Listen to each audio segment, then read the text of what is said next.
Okay, so we're gonna go over the lecture on probability distribution. I know it can get a little confusing, and I hope to make it a little less confusing after this little summary. So let's start. We're gonna start off, I guess, by going over the concepts. I find that if I go over the concepts, it just makes things a little easier. So it took me a while to make these little circles, insert these little circles on Word document, but I hope this will help. So probability distributions. What does that mean, right? We have a bunch of distributions in statistics, a bunch of fancy names, a bunch of weird ones, a bunch of complicated ones, a bunch of ones that are rarely used, but statisticians have mathematically worked out many of these distributions. Do I know what's going on there? I don't. I don't know how to mathematically work those things out. I just know the gist of what they tell me they figured out. And so what we've learned so far was the normal distribution. And normal distribution works great when you have continuous data, when you measure a bunch of heights, a bunch of weights, some form where there are multiple numbers and they each represent different things. Well, sometimes you only have a yes or no, like, are you male or female? Did you pass the test or not?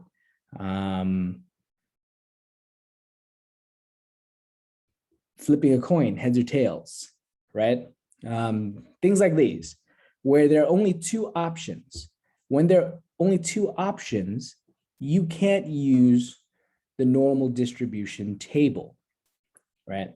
And so normal distribution and the Bernoulli distribution and binomial distribution all fall under probability, because each distribution is just giving you an area, right? So like normal distribution, for example, is this, right?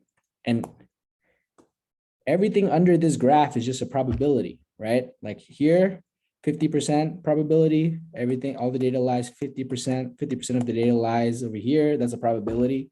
100% is everything, right? Every single one of these distributions are a probability. So it falls under the umbrella of probability distributions, right? And so here we begin with the Bernoulli distribution. So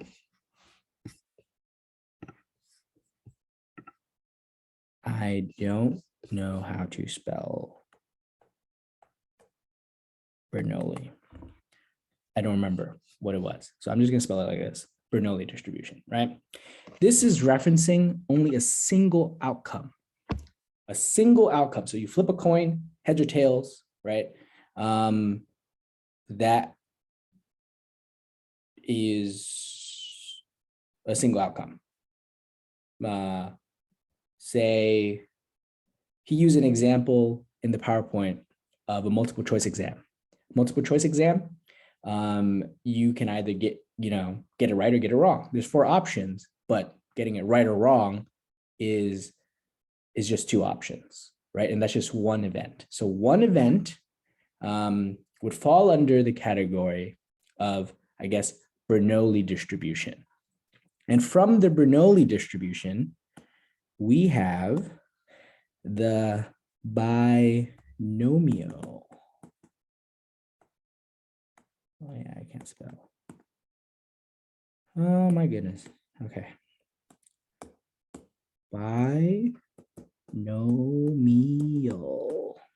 Binomial distribution, right?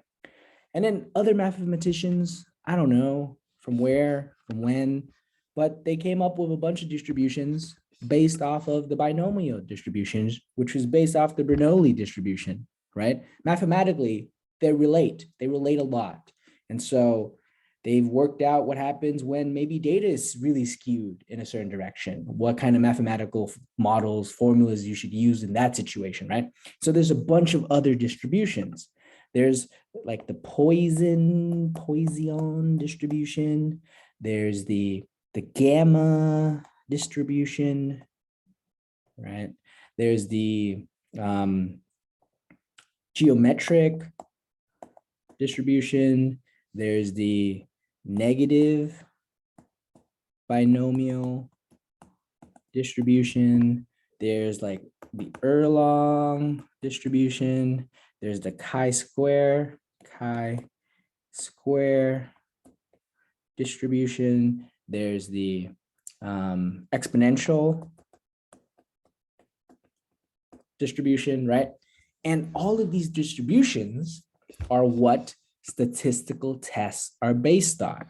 Now, the majority of what you will learn moving forward is going to be based off of the normal distribution.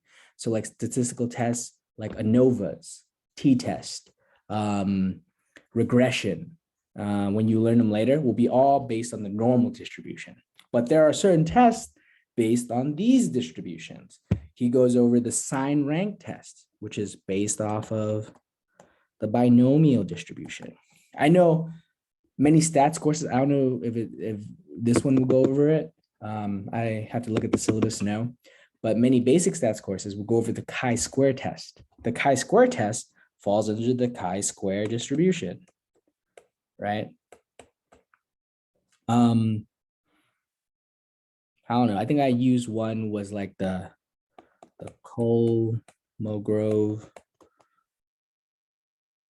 test, something like that. Why did I use it? I think I had a very small number of participants and the data wasn't normally distributed. And so that's why I used this test, right? And that falls under the geometric distribution. So yeah, there's a bunch of tests. And if you go into certain fields of statistics, if you get really far, you might learn certain distributions, certain tests in those distributions. But for now, for this PowerPoint, you're going to be learning about the binomial stuff, right? And then you're going to be learning about this test. I'm assuming at one point you'll like learn a little bit about this test. But yeah, that's the gist of it. And why are distributions so important? Distributions is what we use to estimate the population, right? So in the normal distribution, you have your data set. And then when you get your mean, your standard deviation, you plot that on a normal distribution, table, and you go, this is what the population should look like. And that is theoretically sound, because if you take any measurement and you take enough of them, it should follow a normal distribution. So like height, I could take all your heights in this specific class, and maybe a lot of you are really tall, and it's not that great of a distribution. It's not a normal distribution. But if I take the heights of everyone in the world, we're going to fall under a normal distribution. The majority of people are going to fall in the, plus minus one standard deviation. And then as you get out to the wings, less and less people are, really small or really short in height, really tall in height. You're not going to have a situation where everyone's really tall, right? Like a gigantic number of people in the world are really tall, and then the rest are really small, really short. That's not going to happen. You're going to get a normal distribution. And so when we get a data set, we will assume normal distribution so that we can use those numbers and make inferences about whether, things are statistically significant or not, whether there's a difference in a treatment, whether there's a difference in something, right? Because, hey, compared to the expected normal population, there is a difference. So that's why distributions are important. So let's go back to the PowerPoint. I'm sorry, I don't know if that would do anything for you. It's just, it helps me think about all these weird names when I have a conceptual idea of what's going on. So here, probability distributions, great. Every distribution based on probability, right? We get down to the Bernoulli distribution, which is the first thing you learn right here, right? And so these numbers are a little complicated.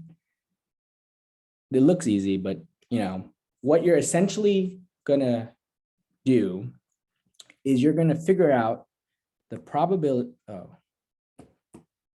You're gonna figure out the probability when something is yes, right? So in this case, x equals 1 is that yes, right?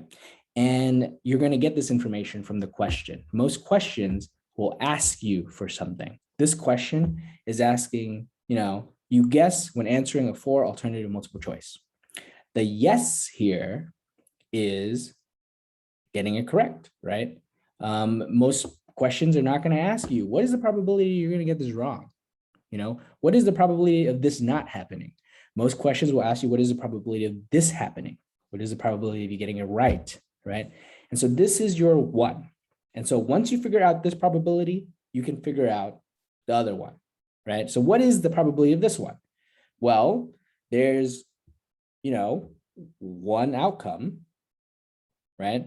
Out of 4 choices where you would get a correct answer, a yes, right? So there's a 4 multiple choice question and only one of those answers are right.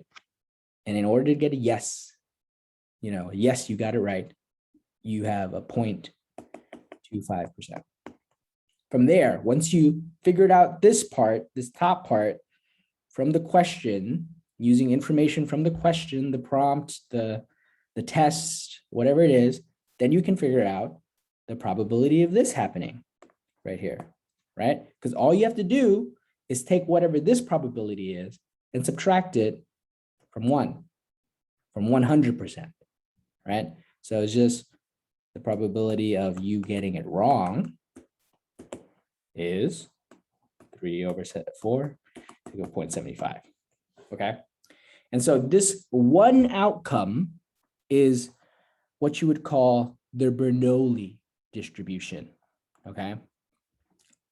So let's keep going right here. Okay, so in the chart, I showed you how Bernoulli leads to binomial, right? And other things are also built around binomial. And technically, it's all stemming from Bernoulli.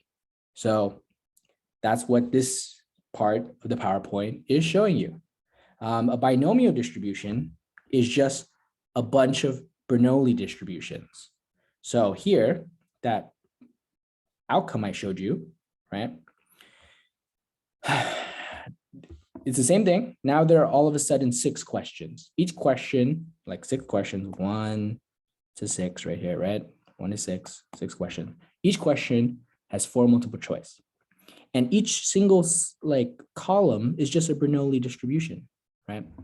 So this question, if we're gonna divide each of from looking at this Excel sheet, I'm assuming that this person had to answer 6 questions.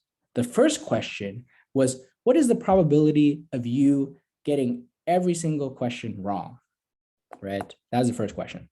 Second question is, what is the probability of you getting only 1 question right?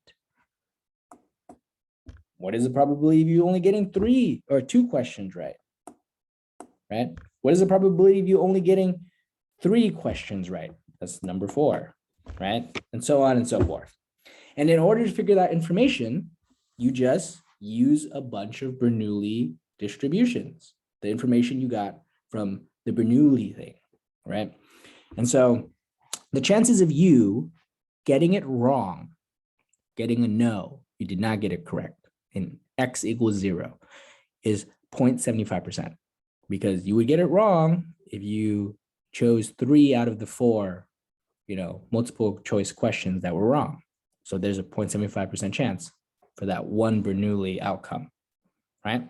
And you would just do that again, the next one, because they're independent. Oh, okay, I should have said that.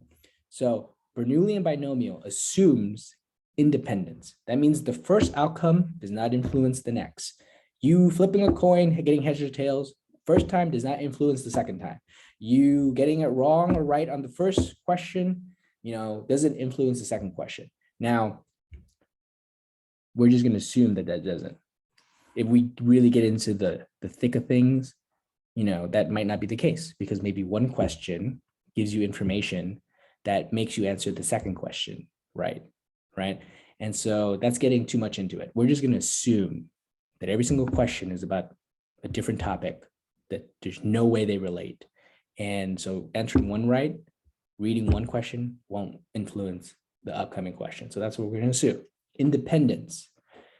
So then in order to figure out the probability of you getting every single question wrong out of the 6 questions, you would just do this, right? 0.75 times 0.75 times 0.75 times 0.75 times 0.75 times 0.75 to give you this. That is the probability that you are going to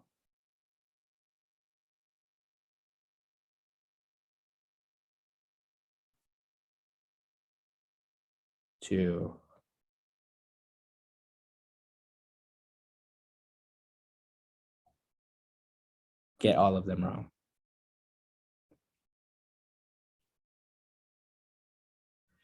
Oh, I forgot about that. Okay. So in high school, some of you may have been taught in, I don't know what class, but it's one of the math classes.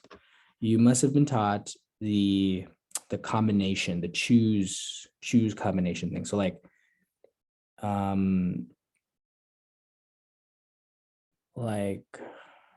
I don't know, 5 ice cream flavors, right? 3 girls wants ice cream, right?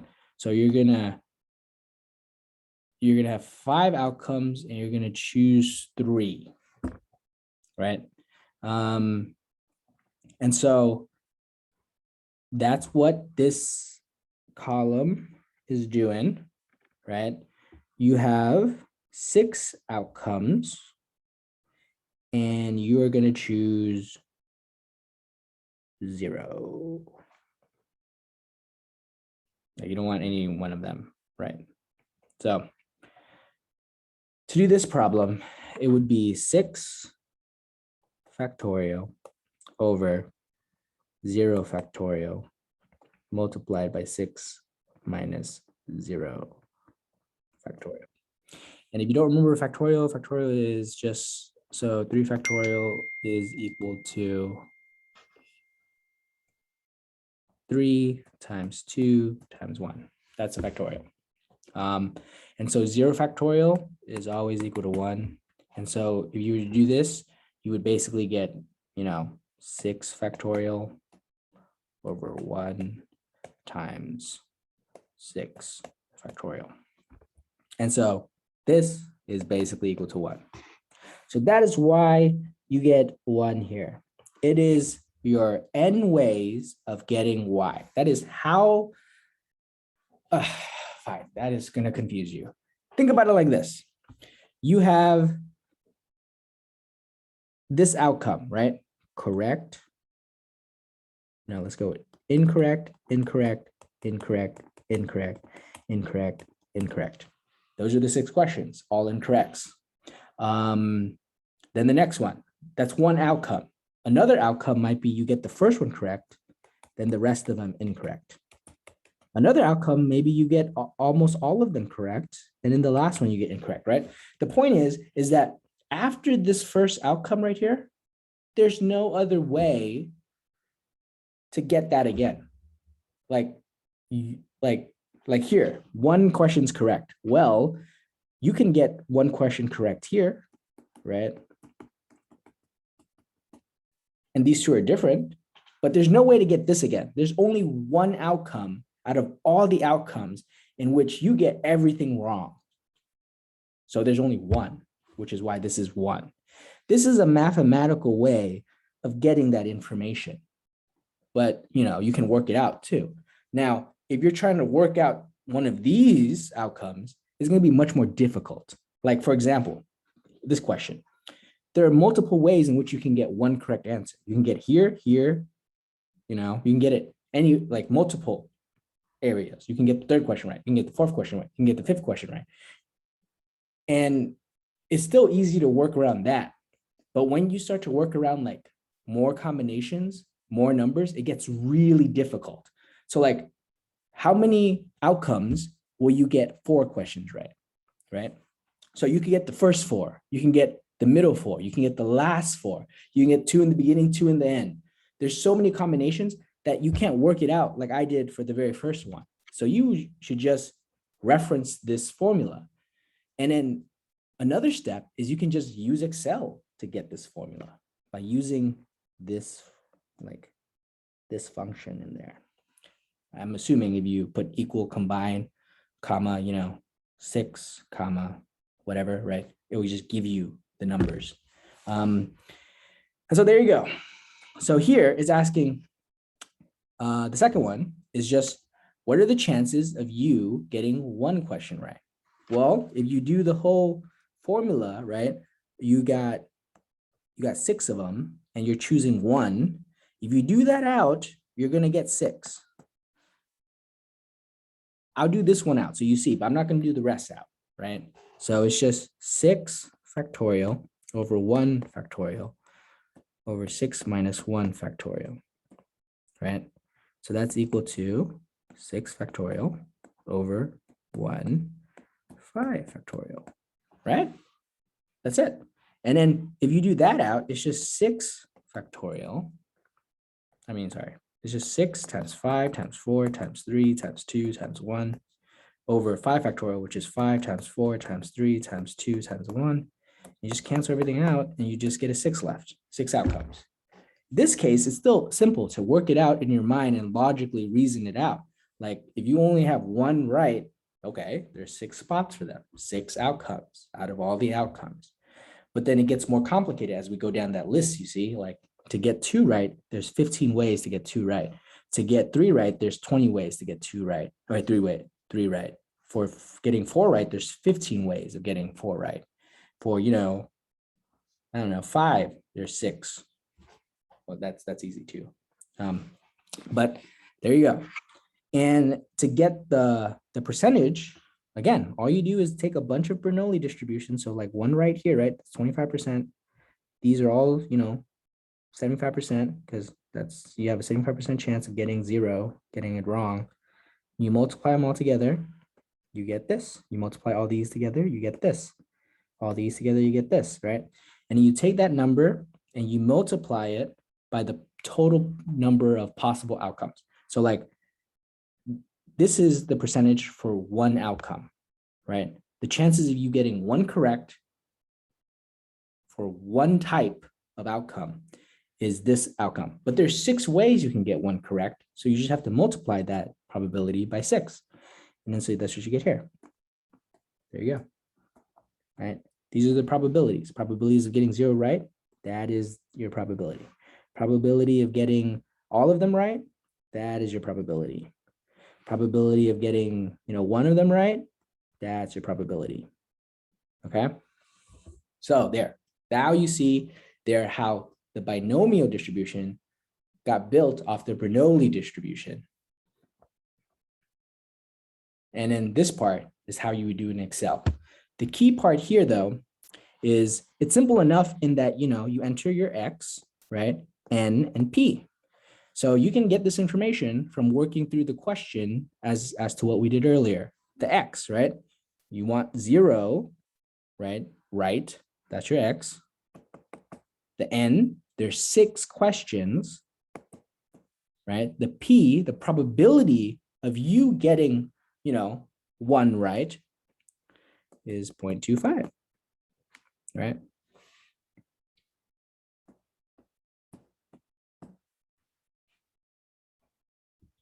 This is a little confusing because I don't mean like this. That's not what I mean.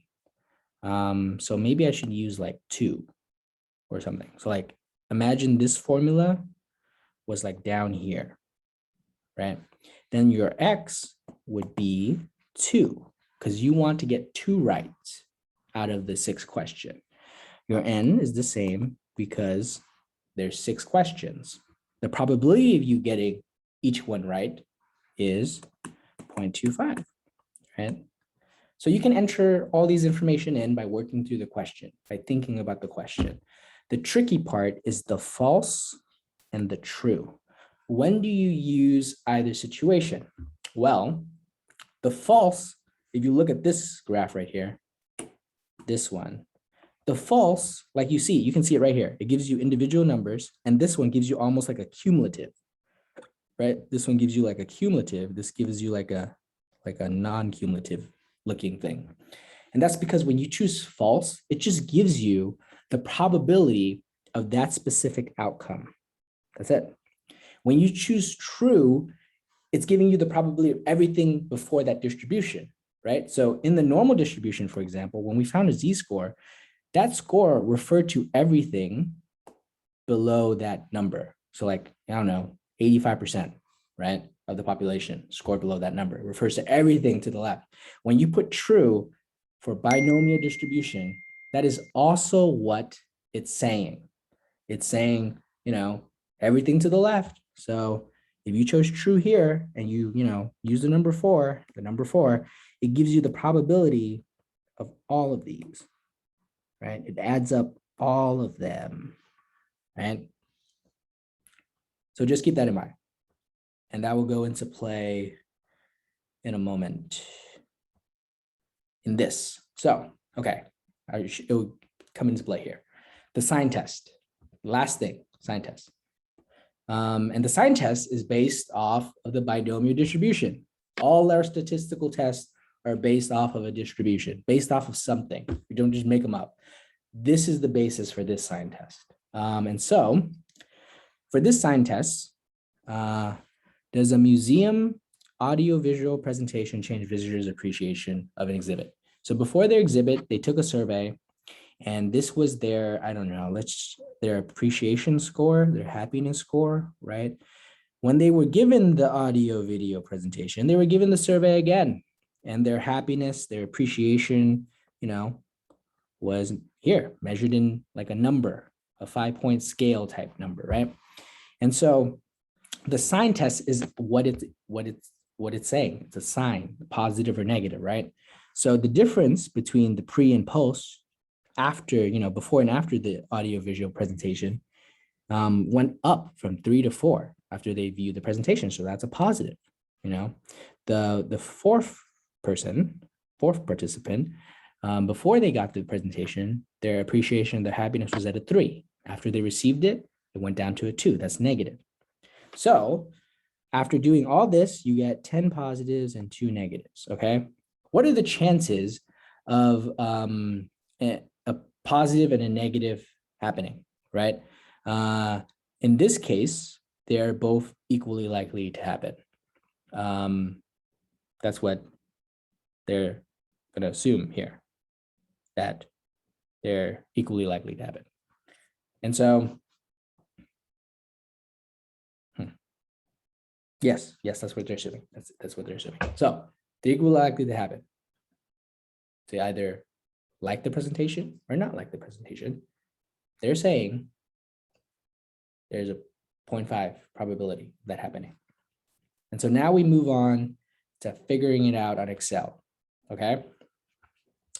To figure it out on Excel, you just enter in that formula that we saw earlier, right here, the binomial distribution formula, right? You're gonna take this. The question is asking you, what is the probability, right here, what is the probability of obtaining 10 or more pluses? That's what they want to know. So that's what you're going to do here, right?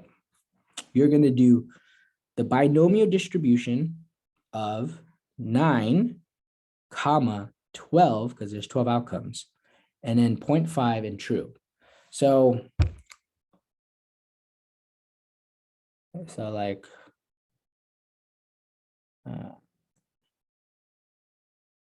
1, 2, 3, 4, 5, 6, 7, 8, 9, 10, right? 11, 12 participants, whatever. you want to know the probability of 10 or more getting positive, right?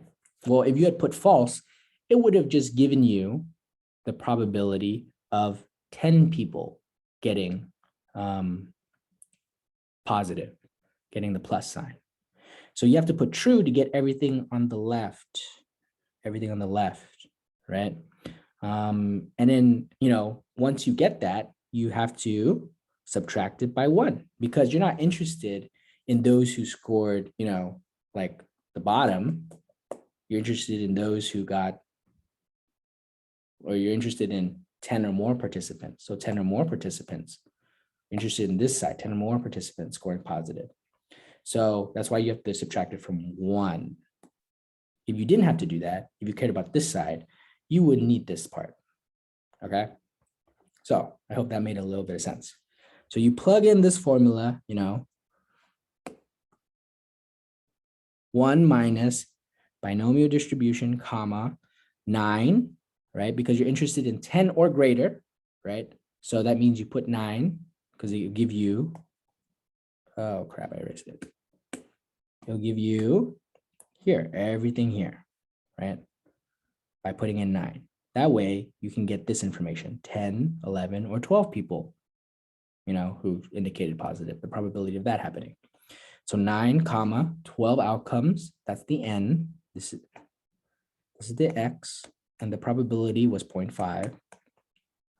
And then true, you come out to this right here. So there is a 1.92% chance, 1.93% chance of 10 or more people getting positive. Yeah.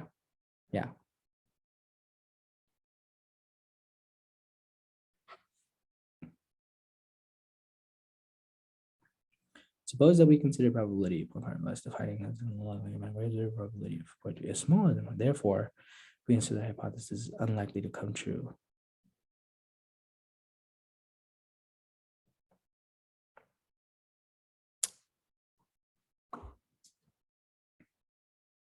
All right, so this is the final part. We're on the final slide, and this is gonna confuse you. So for the other test, for normal distribution test, for t-tests, for ANOVAs, for regressions, when we get to it later, you're gonna get a p-value. And for the p-value, when it's under 0.5, it means it's good. It means things are statistically significant. It's what we're trying to test. We're trying to test if there's a difference. And under 0.5, 0.05, that's good, significant. In the sign test, being under 0.05 is not good. Not good, right? On a side note, 0.05 is just something we decided together. It's not based on math. It's just we decided as a scientific community if, something has a chance of like occurring less than 0.05, it's significant for us. That's a side note though. But anyways, yeah. So in this case, yes, 0.019, that's, smaller than 0.5, smaller than 0.5, but that's not good. That means we consider that this hypothesis is wrong. The scores did not increase or decrease with the same chance. So that's the sign test. I do not know if he will have the sign test, but that is it, basically. Remember, less than 0.05, wrong. Less than 0.05, smaller, wrong for sign tests. All right, I hope that helped.